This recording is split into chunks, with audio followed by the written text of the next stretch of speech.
Now that you've found UBN Radio and discovered our quality talk shows, it's time to spread the word to friends, family, and the universe. 24 hours of music and talk radio without limits. That's why people keep coming back for more. That's ubnradio.com.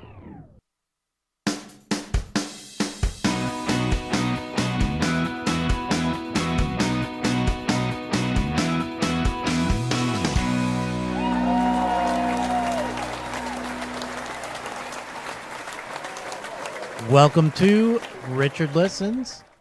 I'm the host of Richard Listens, Peter Sobey, and we are here on a beautiful, crisp Los Angeles evening at the lovely UBN radio studios. And I think my radio might be, my Facebook Live might be playing a little bit there. But yes, we are on Facebook Live right now at facebook.com/RichardListens.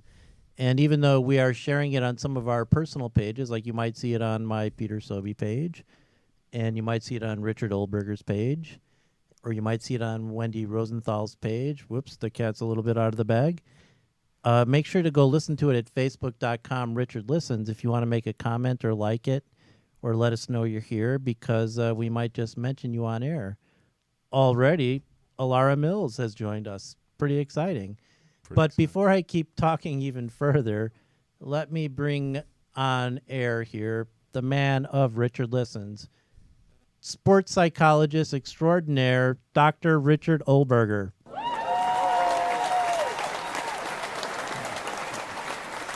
Thank you, Peter. Thank you. Yes, absolutely, Dr. Olberger. It's good to see you. It's good to be seen. Good to be back.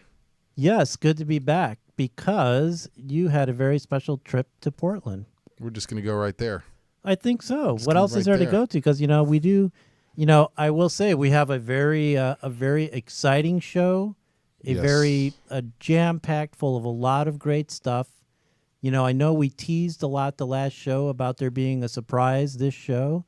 And if people saw the promos, they might, have an inkling about what the surprise is. And the surprise could be multi-layered. Yes, so But, we'll cut right to the chase. So we do have a lot. We do have a lot to go, but that's why we can possibly go straight to Portland, because you had a great trip to Portland, and Go straight to Portland. and Yes, people are clamoring to hear about this trip to Portland. it was.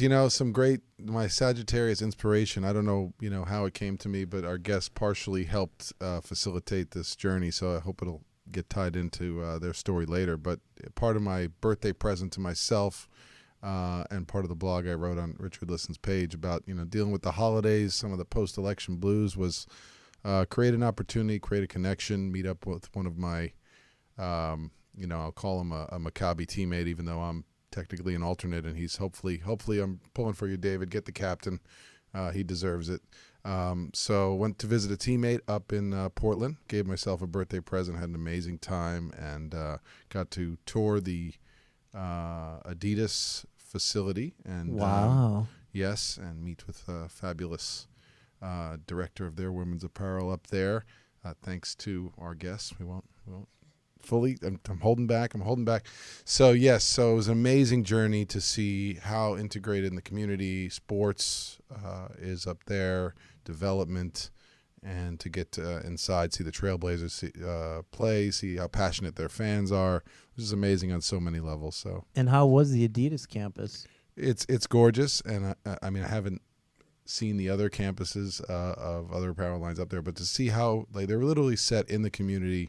They have a field that the public can use, and they really have some of their athletes and giant-sized sneakers around, so it's a fun place, and it's just gorgeous up there. It's so lush and green, and just want to stay and play on their courts and shop in their stores all day. And they've got like community soccer fields, Right basketball there. courts. It's really, until you see it, it's really hard. A lot of companies say we're about giving back, but literally it's open. The streets, people can walk in. They have leagues there, and that gives you a really nice feeling of allowing youth to be close to the things they love to do. They have leagues, beautiful courts and beautiful fields right there. And so, in a nutshell, since you brought up, Sagittarius and all that, what did the trip mean to you as you're sitting right now? Well, it meant, continued adventure, You know, as I become more professional, you still have to. The inner athlete has to stay alive. The inner Sagittarian has to stay alive. I need to keep exploring. We jest about donuts, but I had to get inside new cities, to see their people, their architecture, the way they relate to one another. Nobody honked at me once merging in traffic. I mean, you just learn a lot.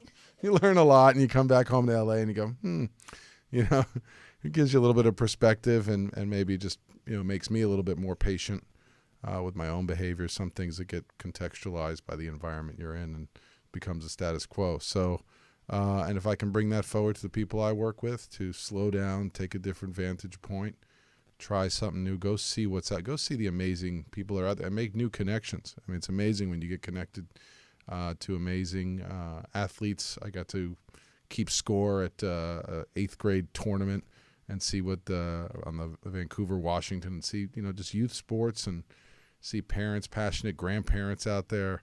It's just phenomenal, the things you can discover when you explore. That's amazing. And you said that you made a trip to the world famous Voodoo Donuts in Portland? I had to. It was an obligation. Sadly, they were out of maple bars, so it did decrease my binge to one donut. I held restraint, but. And which donut did you get? I got. It's called like a giant cake donut. It's giant. It's too giant to finish. You didn't finish it? I did not finish it. Wow. It was just like overpowered me with sugar. But it's more about, I think, braving the line in the rain and seeing the donuts topped with like Fruit Loops and stuff like that. Right. But yeah, it's more of an art piece, I think, than something you eat. Well, it definitely sounds like an amazing trip, as we are looking at some Voodoo Donuts right now. And I want to mention again, if you're watching us on the Richard Listens Facebook Live right now, go ahead and make a comment or ask a question. We'll mention you on air. Alara is grateful. She said, thanks for the shout out, Peter. So look at that. Alara just got a second shout out. So Amazing. Check in. You want to hear a really quick, funny story, Richard, is that a friend of mine last week checked in on Facebook Live. And so, we can, when someone joins in, we could see their name. And Richard Olberger just joined. Hey, welcome, Richard. But anyway, it just so happened that she was taking a bath when she was watching our show live. And, Bordering on TMI. Where are we going with this? Well, she's not a millennial. So, Yeah. let's say the whole concept of technology and stuff is, she's on the periphery of it, but enough that she logged in and started watching the show. But she was immediately like, oh my God, can they see that I'm in the bathtub right now? It's like, Yeah. So if you check in and you're taking a bath, don't worry, we cannot see you. You could see us, but we can't see you. But we can see your comments, so feel free to ask a Yes, question exactly. of our guest. Maybe we'll get to it. Look at Richard steering me away from, okay, let's get away from this. Ask a question, make a comment, and we'll do our best to get to it on air. So, Richard, right now, people might notice and be wondering that, first of all, you're labeled as Eira and Wendy, and I'm labeled as Richard and Peter. And the camera angles are pretty wide. There's an empty seat next to each one of us. That's pretty weird, isn't it? Some might think. Well, it's tying in with the big surprise we talked about last week. So what we're going to do right now is reveal the big surprise, and we're going to do some musical chairs. So before you get up, Richard, we talked last week about some big changes for next year, and you might have saw it in our promos for the show, and obviously you see it under Richard's name, that Eira and Wendy are here from the distillery. And before we go further into it, you can go ahead and just keep that camera angles on there showing all of us. Richard, get on up, and Wendy and Eira, come on in. So we're going to switch up a little bit here, live on air, and this is going to be really fun. We're welcoming Eira and Wendy to take their seats. So we didn't allude to this in the promos, but we are going to talk about something very exciting now. And before I get into it, Eira and Wendy, welcome. Thank you. It's good to be here again. Yes. So you guys are actually a little bit more than guests on the show today. It's very Dr. exciting. Richard? Yes, we decided to change things up due to our rave reviews when we had the distillery on early this year. I mean, the ratings were off the charts. The YouTube views are, it just doesn't People stop. are still talking about They're that. still up here. talking It's about it. amazing. Well, at least we are. That's what matters. We're talking about it, and we're really excited that we wanted to take a different angle. We wanted to bring in the perspective, the balance, and we also want to tap into the amazing intelligence that the distillery brings and the inspiration they've brought to me in helping inspire the show to go in different directions and to continue their work, outreach in the communities and helping athletes in multiple ways. So without further ado, the distillery, Wendy and Eira. Yes, and the exciting thing is that what Richard is kind of saying there is that this is going to be the new show. Starting next year, 2017, our first show is going to be January 9th, Monday night, 2017. And Wendy and Eira, why don't you announce the name of the new show? Distill It with Richard Listens. There it is. Distill It. There you go. Distill It with Richard Listens will be the new show starting January 9th, 2017. Yeah, so when people ask you, what are you doing Monday night? Just distilling it. We're distilling it. Just Distilling it, yeah. Distill it. distill it. Eira, you could bring your mic in a little closer to you there. How's that? Even a little closer. Wow. Yeah. How's that? That's nice. Don't get too Okay. close, though. Yes. Don't wanna be- So yeah, we're going to be Distill It with Richard Listens, and I'm really excited about it personally because, it's we're all in the same ballpark of sports psychology, and but it's like from you guys bring a whole fresh perspective of it. Richard brings a psychological perspective of it. I'm just the lucky guy along for the ride. I love sports. Funny in this camera angle here, you'd never know actually because, people that know me know I use a wheelchair, so I'm sitting down all the time, but I'm actually 6'2", but sitting next to Richard here, like Richard, you're what, 6'5"? 6'4", but thank you. Okay. That one extra inch. You look like a giant next to me, man. That's funny. I actually asked for a telephone book because I saw myself in the camera. And I feel a little tiny here, too. So. Oh, wow. So we have something in common, Wendy. And Wendy, I think, speaking of you, one of your things is kind of like hats. I think that's going to be your thing. And interestingly enough, with the guest that we're going to be bringing on in just a moment, she's waiting so patiently. And it's one of our best guests ever. I'm really excited about this. But our guest has to do with golf, as people have probably seen in our promos. And that hat is kind of golf-like. It isn't. Come on. Yeah, it's a little golf-like. I like it. But I'm excited. I didn't do that intentionally. I'm very excited to see what hats you're going to be bringing out to every show. Just you wait. It's going to be very exciting. I Big think year. she wants Big year for to go hats. to Big year for putt-putt hats. for the holidays. Yes. Yeah, exactly. I think that's what she's saying. And so, on a final note, before we get to our guest, I do want to ask you something, Wendy. You were at the Rams game yesterday. I was. It was a tragic game if you're a Yes. Ram fan, but it was very exciting because I got to take my 4-year-old son to his first football game. Wow. And that part alone was worth every minute of the really horrible game that we had to endure while we were there. Yeah, and you got to witness Jeff Fisher's last game as Yeah. a Los Angeles Rams coach. I actually think that was the highlight of it for me at the end because it was sad. I What- actually felt bad. I felt it was hard to watch. Wow. Was the stadium packed like it's been in the beginning of the year, or have No. people lost interest? No, actually, I talked to one of the security guards just as we were going through, and he was telling me that they had told them it was going to be a pretty light game, and he said they estimated around 60,000 of the 90,000 tickets. Wow. So it was crowded, but it wasn't jam-packed at all. And where were you guys sitting?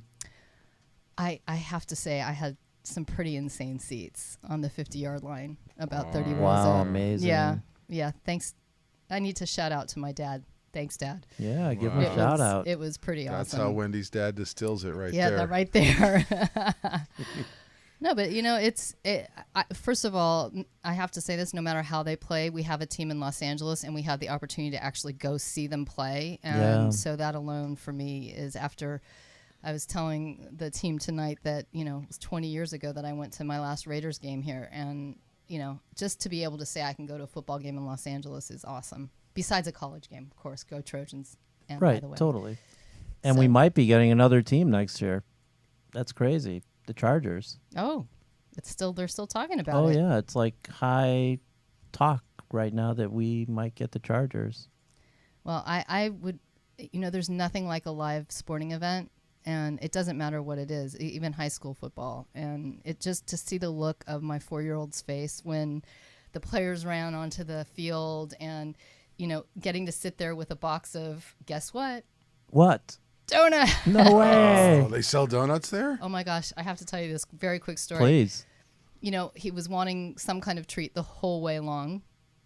And we were walking around to our seats, and he kept saying, I want this, I want that, I want this. And we kept saying, just wait till we get closer to the tunnel that we're going through, and then we'll get you something. And right near the tunnel we were going into was Randy's Donuts. Randy's Donuts with the big circle. And he saw the donut, and he just went, I got to have it. And we're like, are you sure? This is what you want? And he's like, I got to have it. So we get in the queue, and we get up to the front, and they tell us that the only way you can buy Randy's Donuts is if you buy either 4 or I think it was like 7. You cannot buy 1. And the donuts are huge. So it was like, we'll take 4, please. And I mean, donuts kind of like what you're saying, the giant cake donut. Cake, yeah. First of all, the 3 of us, my husband and my son and I, we couldn't finish them all. But at one point, he even took one of the cinnamon rolls and made it like a pinwheel on his finger. He was playing with it. Chocolate everywhere, but he loved it. So it was worth it. And apropos to that, Michael Swimney just checked in. Someone you know very well, Wendy. Yes. Speaking of the game and your husband. Yes. Hi, Mike. Hi, Mike. Welcome to watching the show. And, okay, that's all great. And now I would like to get to our guest because, I'll tell you, Richard, with all the esteemed guests we've had along the way since we started this show back in June, I think, this guest is very, very exciting because, we've had a professional basketball player from the actual NBA on the show, and we've got another person that has spent a lot of time in professional sports, and it's really, really exciting. So I'm actually going to hand it over to the ladies at the distillery to introduce our totally incredible guest tonight. Well, our totally incredible guest is just that. I'm really excited that Deb has agreed to join us tonight, especially kind of as this is a launch of something that we hope is going to be really a long-term thing for all of us. Debra Shard is the executive director of the Sports Academy Foundation and a former LPGA player, winner, 6 times. They don't count it that way on the website. No, I'm teasing. And truly one of the most amazing women I've had the opportunity of spending time with. I'm sure Eira feels the same way. Very inspirational, becoming a good friend, and Deb has a lot to say about a lot of amazing things. So I'm very excited that you're here. Thank you so much for joining us tonight. Thank you for having me. It really is a pleasure to be here. Thank you. So we've got former LPGA Tour player Deb Richard right here on Distill It with RichardListens. That is very, very, very exciting stuff. Now, I'm sure like a lot of our audience know who you are, but just give us like a brief history of Deb. Well, back in 1963, I was born. No, just kidding. I'm a U.S. amateur champion. I'm a World Cup champion. Played on the LPGA Tour for 20 years. Played Solheim Cup. I've had the honor of representing the country 3 different times, which has been really a highlight of my life. Was lucky enough to transition out of professional sports into my professional career. I've spent a lot of time in the nonprofit world. I've built 3 foundations from ideation to sustainability. But the thing I love the most is building opportunities for others to be able to build their best self. And I've done that in a lot of different formats. Wow, that's amazing. And maybe the Distill It women, can you actually, that kind of ties in that you recently watched a YouTube video of Deb, and she was being inducted to a Hall of Fame Yeah, the Kansas Sports Hall of Fame, if I'm correct. because you went to college. I went to college at the University of Florida, so I'm a Gator. Oh, Oh, okay. Really? the blue. You got the blue on. Yeah, well, you know, you got to support the home team and get a little chomp on. Get Yeah. the Get it going. That's right. I can get that on. And you're originally from Louisiana. Where does Kansas come into play? I actually spent most of my years being raised in Kansas. Okay. Yep, we moved there when I went into the 4th grade. Okay. So you were inducted into the Kansas Sports. I'm in the Kansas Sports Hall of Fame and the Kansas Golf Hall of Fame. And so you caught her induction video. Yeah. What was that like? Oh, it was amazing. I mean, Deb's an amazing speaker anyway, and it was so heartfelt. And one of the things that I really loved was how you opened your speech. Dream big, dream often, and dreams do come true. Is that a mantra that you've had for your whole life, or is it something that came to you after sports, or? It has been my mantra my whole life.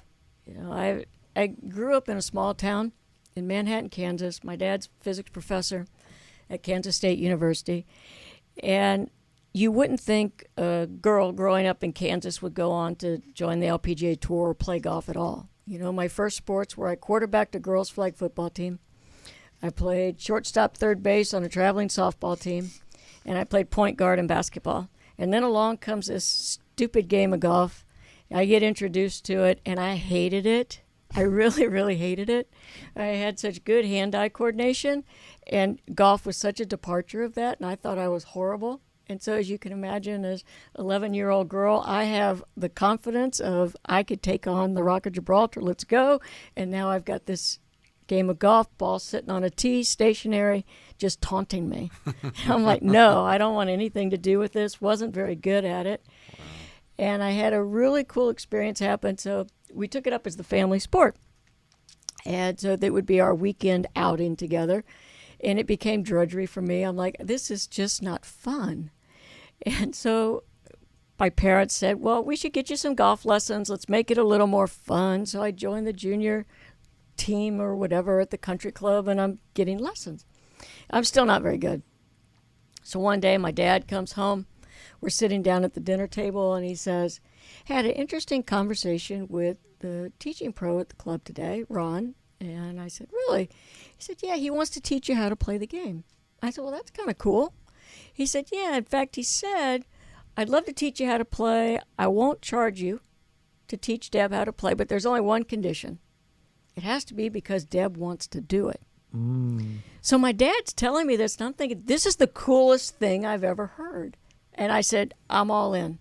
And I never looked back. And Ron was my teacher all the way till I was 24 years old and on tour. Wow. So that simple moment of somebody saying, you don't have to do this, but if you want it. It's that expression of someone saying, I believe in you. And that's really what I've carried forward into everything that I do. It's having that opportunity to get in front of, whether it's youth or military veterans or whoever that is I'm getting in front of, or students going into leader development, to just take that moment and say, I believe in you, and here are the reasons why. You know, sky's the limit. You know, it just opens up that entire intentionality of life. So do you kind of believe, it sounds like it was really ingrained in you, and this is a topic that interests me, is like, you know, the people, especially in sports, that know how to like take it up a notch.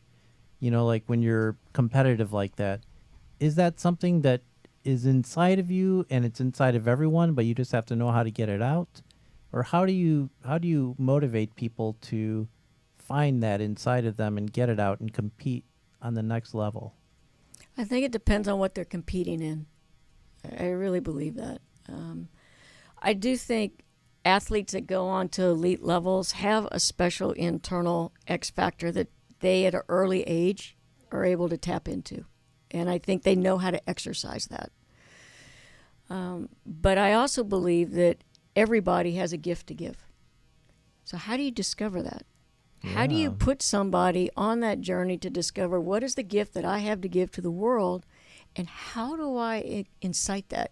How do I let you discover it? How do I let you understand what motivates you to get up every day, and what's going to make you happy pursuing that, and what is going to set you up to give the best of you no matter what environment you're in?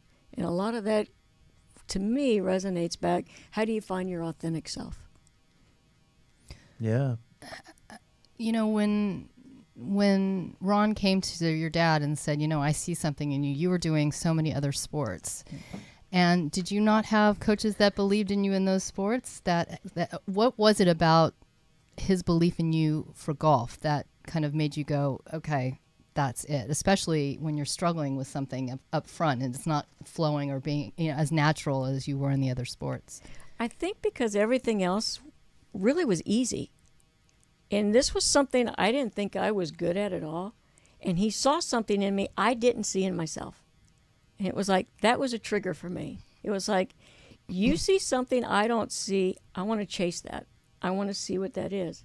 So that was the first time that I believe in you. And I always had that in my family for all the different things I did, but not so much that kind of belief in something I thought I was really bad at. And there are a couple of things that I love about that, because it's also, you know, you've identified the fact that he believed in you, which is huge, but also that he gave you he created the space for you to make a choice. You had to choose it. So you were now invested in it. And on top of that, you did exactly what it is that you and I talk about with our clients all the time. You took your athletic intelligence and you repurposed it. Because you had been doing something amazing. You had been athletic and you were competitive and you were doing really good at all of those things. But how do you then take that and choose to attempt something that's uncomfortable, something that you're not good at, and apply yourself to it and say, you know, I'm going to see where this goes? That's huge. Well, I think one of the things, and it's funny that you pointed out, I don't know that I've ever traced it back to that stage of my life, but I'm somebody who always says I'm very comfortable being uncomfortable. Yeah, sure. And I always have been. But I guess I never thought about it at that point in my life. It was that evident. Yeah. But it's very evident to me today. Yeah. You know, I like that challenge of taking something where other people are like, where are you going with this? I said, well, I don't know, but we're going to figure it out. And here are a lot of things that actually work in that space. So let's go do it. Exactly. Let's go figure it out. And that's one of the huge gifts that we tell our clients that they have. Athletes have an innate gift, a real advantage over their non-athletic counterparts. How do you get uncomfortable and thrive in that environment? It isn't easy for most of us. Yeah, and I'd actually throw this to Richard and ask, because I think it is totally fascinating. We were just with another... Throw it. Throw it? Throw it. I'm going to throw it. Can you distill it for me? Distill it. Yes. No, I mean, because we've just recently heard an amazing story about a very accomplished athlete, and he was talking about not only the fact that the sport that he excelled in the most was not either his favorite nor his first love, but that when he got into a professional situation and saw the excellence around him and how it like that discomfort of watching people like be, even though he was awesome, even more awesome, that it really pushed him. And I wonder from a psychological standpoint, because it's not something that people necessarily have innately. What's the makeup of an athlete that puts them there? So you're saying when he saw the high level competition, that kind of inspired him? Not only inspired, but it was like, I better get my tush in gear, because even though I'm already on a professional team, I'm going to get my butt kicked. So I better push myself harder, work out longer, practice more. And he was already at a very elite stage. So I find it fascinating that athletes just tend to have that ability. That, I mean, like, what is it about their makeup? Have you? You know, so many things are going on in my head right now. I mean, I just tap it into, like, for instance, myself growing up playing basketball, I never saw anyone in my family play basketball. So as long as I could stomp on the smaller kids on the playground, I'm all You were in. the bully. You I'm thought all Richard in. was nice and that he listened. No, As long as, he does not. I could throw this big behind around. But when you go into some schools where they have belief and a history and, people showing up, the intimidation factor is real. And not ashamed to admit, there were times when probably the fear takes over and the freeze response takes over. When you compare that to, give a shout out to my friend and SportsCenter anchor, Kevin Connors, went on to, have a great college career at Ithaca College. You take a look, he had bigger brothers that played before him. And, so it can be there's something that can happen when you have a role model or a coach or someone that you're around watching where you say, I'm going to do that, or I can do it because I believe I am that. That when you meet the adversity, it's almost, you're not fazed in quite the same way. In fact, it may inspire you to practice more. And in the case of Kevin and his wonderfully astute father who sat in the stands taking notes, I mean, there was somebody helping him get to the next level and in the corner. So, I see that in my own, 8-year-old son who watches his big brother play soccer, and he fully believes he should be able to run, several games in a row and compete with kids 2 feet taller than him. And that, I'm just amazed by that, So that inner quality, something about a determination, a willingness to do whatever it takes to keep improving, keep practicing. In some ways, there's a hunger for the result, which probably has to be taught by the right coach about how to hone that process.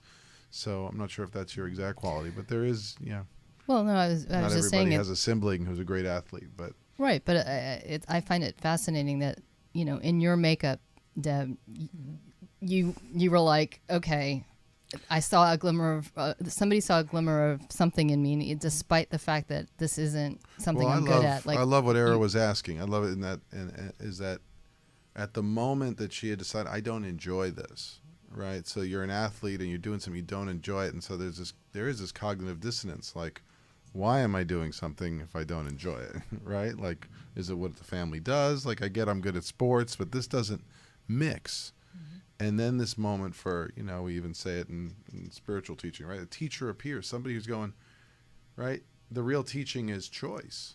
The free will, right? And in somatic experience language, Peter Levine calls it like the parasympathetic blue of like, being held and understood and all that and believed in, all in the same moment.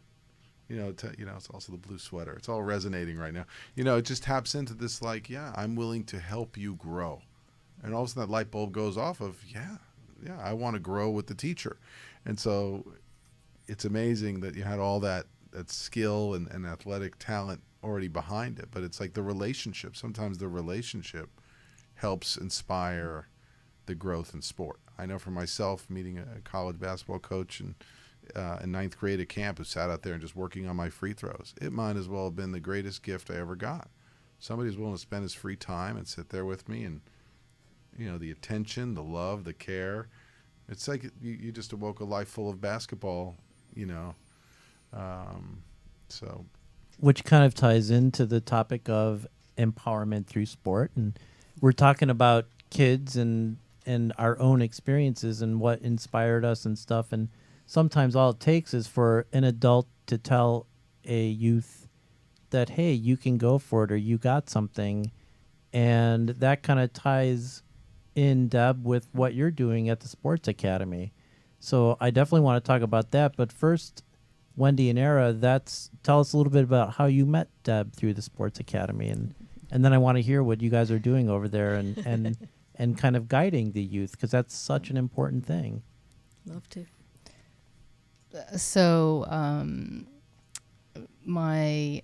good friend of my husband heard what the distillery was doing, and he said, "Oh my gosh, I have an amazing friend who is working at this new sports concept facility called the Sports Academy, and there must be something there for you guys. So let me connect the dots."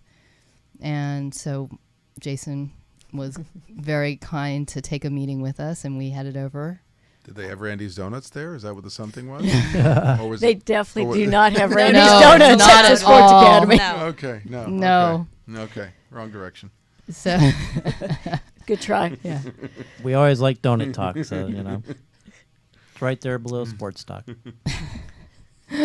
So anyway, we headed out and we had our meeting with Jason. And at the end of it, he said, "I really want you to meet Debra Shard because I think you'll connect with her, and she's really fundamental to what we're doing here at the Sports Academy." And we had, I don't know, a 10-minute meeting. And actually, I don't know if you remember this, Eira. We got in the car afterwards, and I said, "My word, she asked the most amazing questions, like hard." Yeah. They were hard questions. And I just remember feeling like, I hope that we, answered them okay. And it was a really, we never told you that. It Yeah. was No, like, you didn't. it was a, Yeah. Sent you home to practice, huh?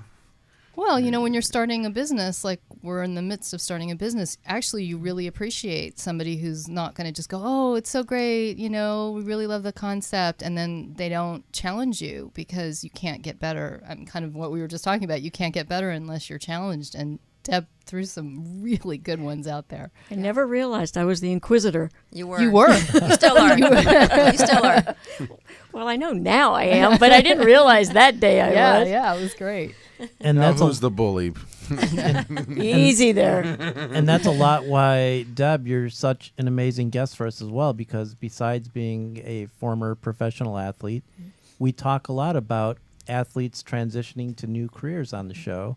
And we talk a lot about inspiring youth and youth in sports. And you've done both of those things amazingly. So maybe kind of tell us, how did you transition from your career as a professional golfer into, I know you started many things, but let's talk about the Sports Academy.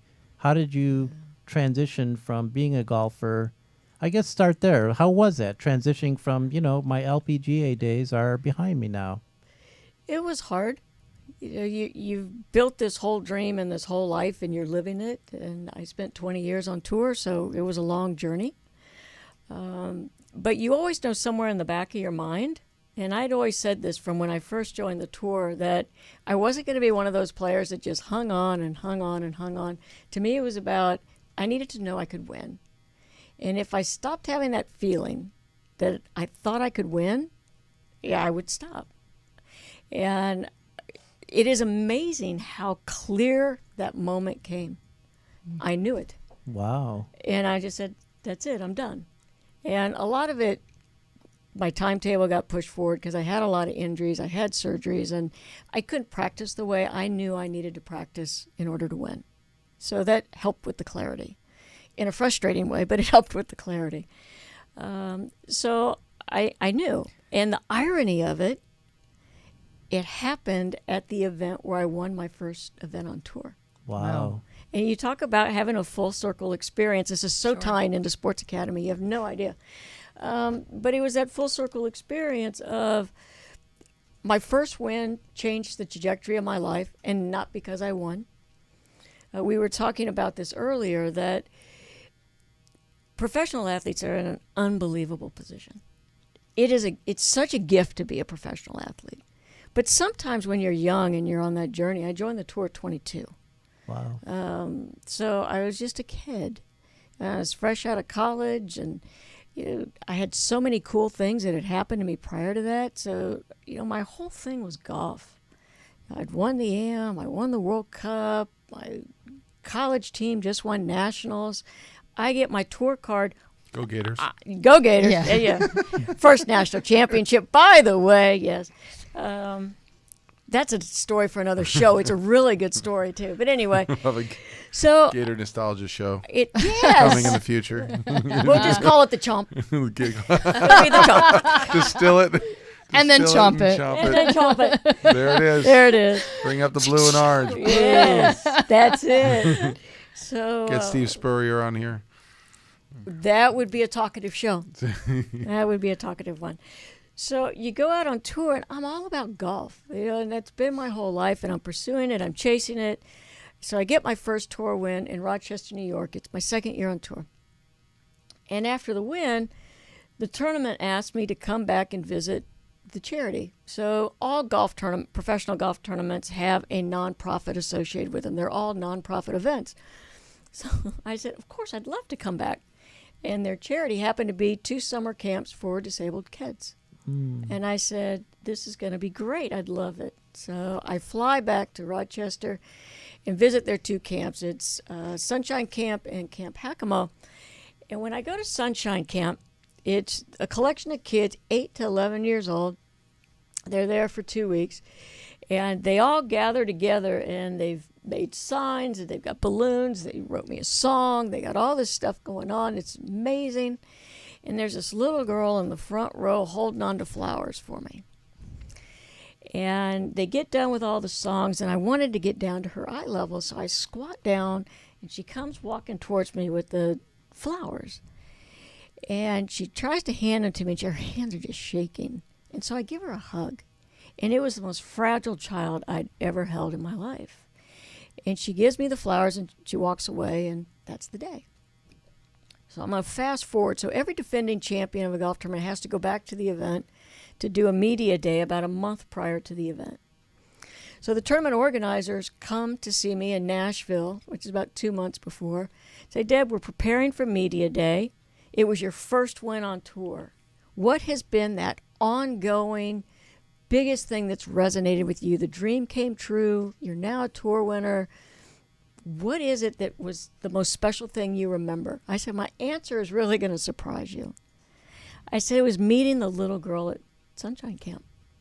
They had no idea what I was talking about. And so I tell them the whole story, why that meant so much to me. And I said, look, my entire life I've been chasing this dream. I wanted to be a professional golfer, and I wanted to win on tour. And I did that.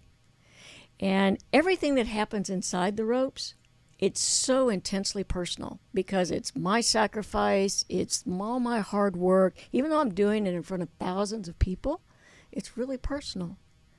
But what I learned when I went to the camp is the minute that I stepped outside of the ropes, I could change the world. Mm-hmm. And it had nothing to do with Debra Shard. It had everything to do with I was a professional athlete with a megaphone, that I could inspire other people if I could just tell my story. So I go back for media day, and I'm standing there, and I'm going through swing changes. I'm not having a very good year. There's not a lot to talk about. And so they said, well, Deb, we have a surprise for you. And so I'm standing there, and at the back of the room are these 2 French doors. They fly open these French doors, and there's that little girl in the most beautiful dress and flowers. Oh. I think this is the first time I tell the story and I don't cry. I'm really proud of myself right now. I'm almost crying. I'm really proud of myself right now. And there she is standing there, and it was that day that I learned her name. And Jessica became my North Star. Wow.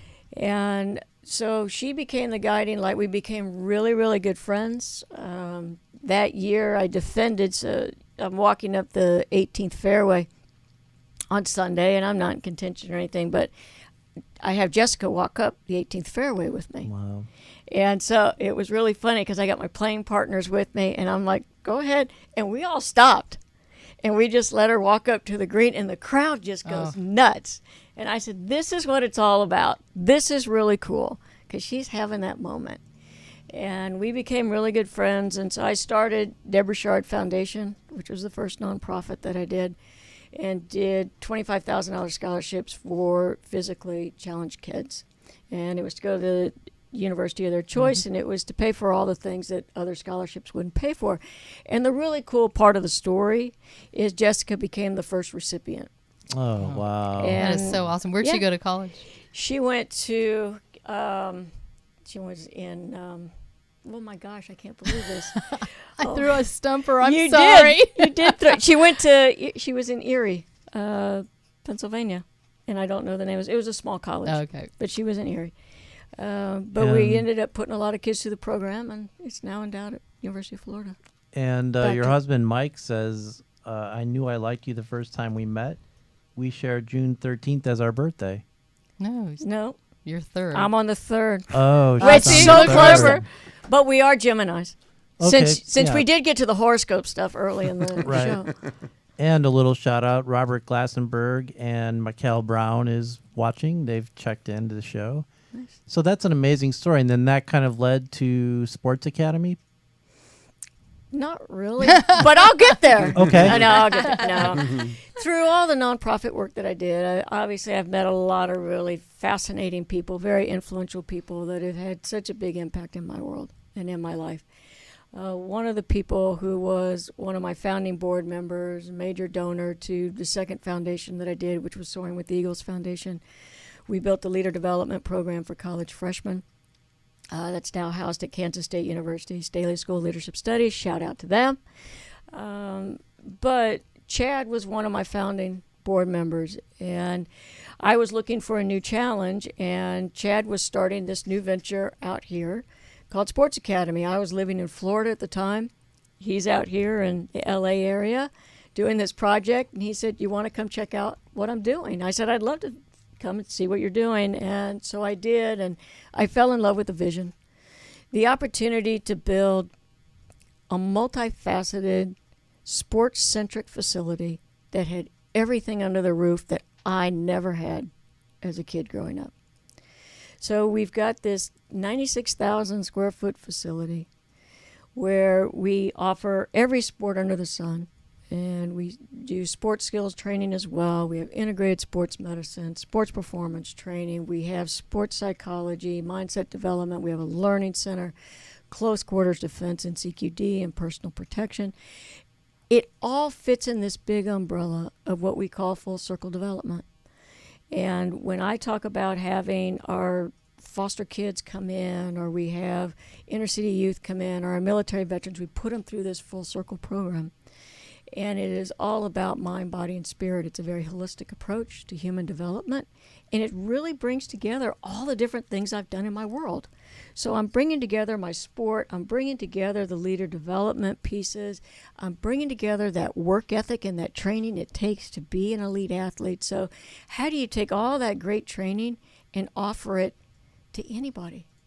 So over at Sports Academy, an athlete to us is anybody who walks through our front door. Age doesn't matter. Athletic ability doesn't matter.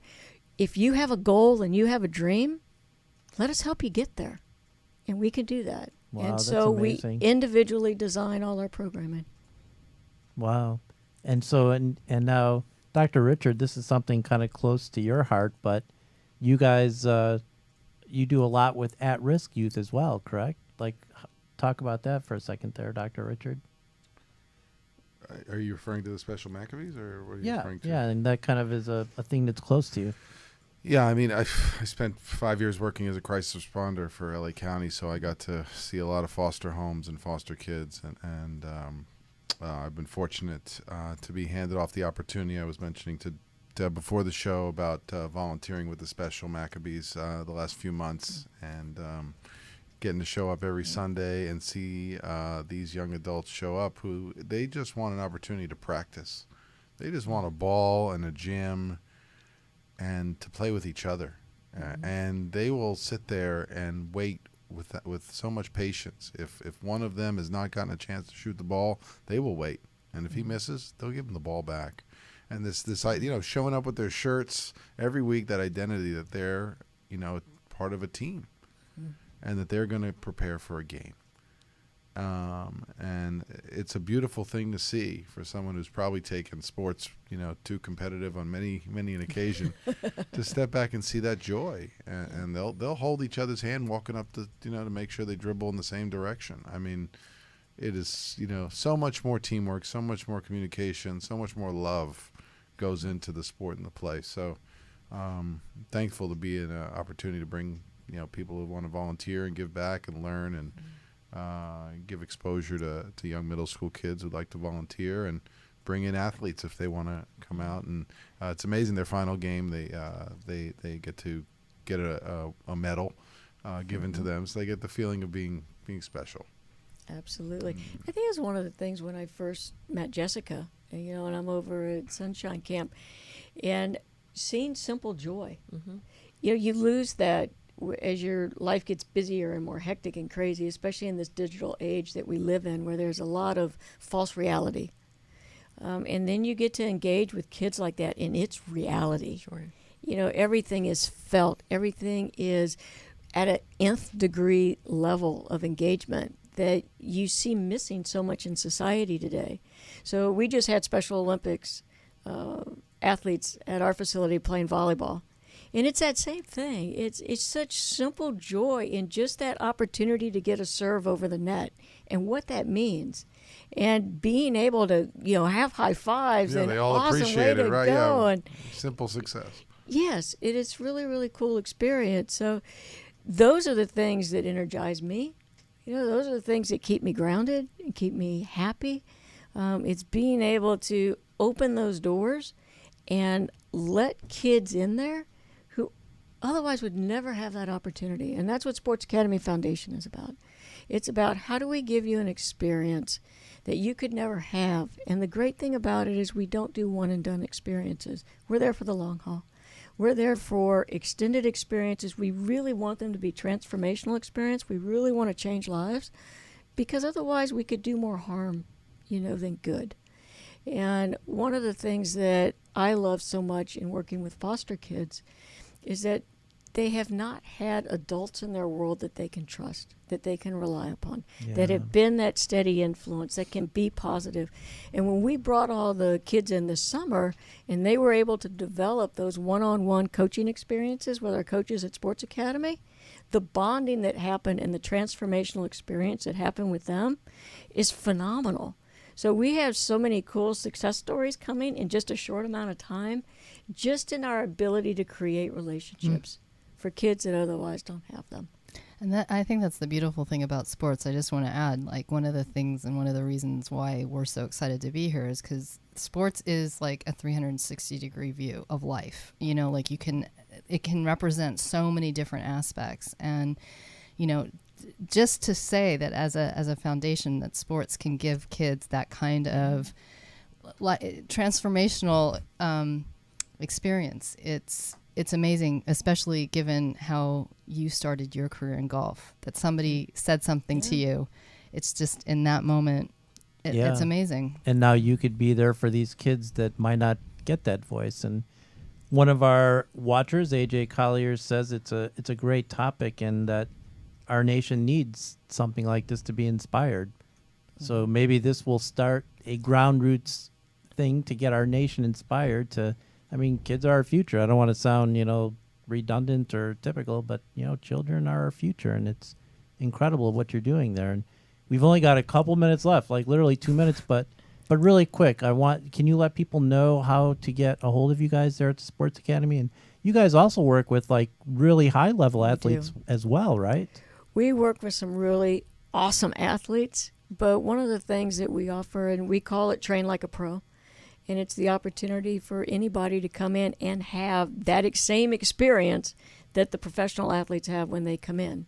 And we make you very comfortable environment for you. So Sports Academy, we're out in Thousand Oaks. We are, I think more than anything, we want to be part of the community. You know, we want to be that special influence for the community where we reside, but then through the foundation, expand that to the whole Southern California area to be able to truly transform lives and be able to elevate. And I think to the comment that you talked about, this is an important topic. And I always resonate back to this whole digital age and the things that we lose in the digital age. Yeah. And sports makes it real. And so they can basically go to sportsacademyhq.com, correct? Yes, sportsacademyhq.us. .us, okay.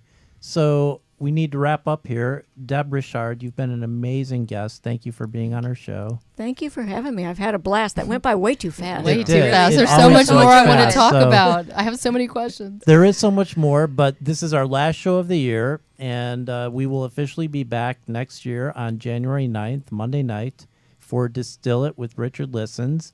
And Wendy, can you tell us who our guests will be on that first night? Yep. We really are excited about the fact that we wanted to launch the year with kind of a review of 2016 and what happened in the world of sports, all aspects, big, small, little stories, And I'm very excited that one of my family members, there's no nepotism here, I promise, but happens to be a sports writer.